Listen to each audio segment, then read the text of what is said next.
Hello guys, here Mr. Merlos, greeting you all again. It's a pleasure for me to be here in this video that is aimed to explain what you're gonna do in the activity for this week.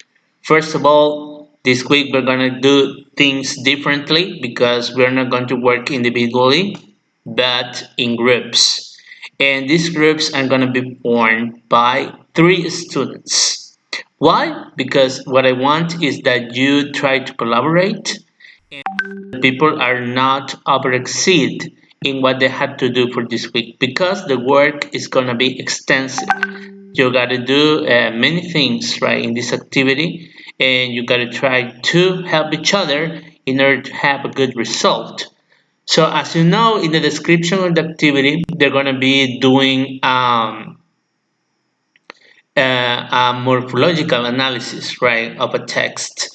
So what does it mean? That we're going to try to identify all of the words, all of the different words that are being used in a text. The text that you're going to use is one that is at the end of the content of this week. Maybe you have checked it.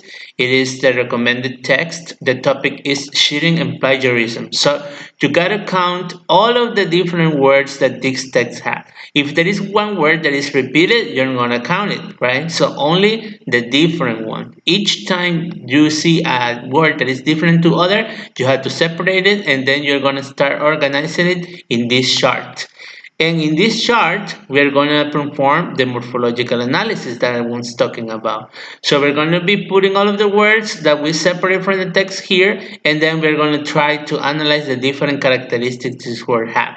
For example, the categories they belong, the morpheme that is forming it, if it has vowel morphemes, what are the types of vowel morphemes that are being used, and also in case none of these characteristics right represents right the elements that form the word, we're going to rely on other right word formation processes that are, for example, compounding, conversion, coinage, backforming, blending, acronyms, and clipping. In case any of these processes is the one that explains the formation of that word, that is the one that we're going to use in the last right part of the chart with a short, a brief explanation of what we consider that is the reason that process corresponds to that word formation.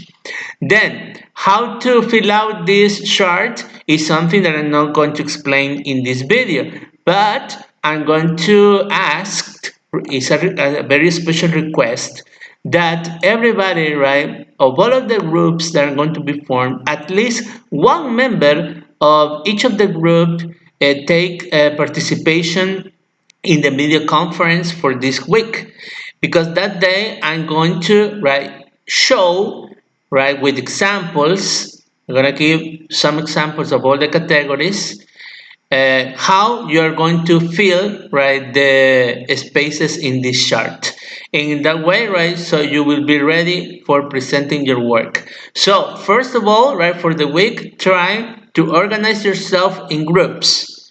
Second, if you want, you can start separating the words, in order to fill the chart. And then how to fill this part, how we are going to fill these squares here. I'm going to show it in the video conference with examples. So thank you very much for listening to me, and I hope to see at least one member of each of the group the day of the video conference. So check out the day of the video conference for this week.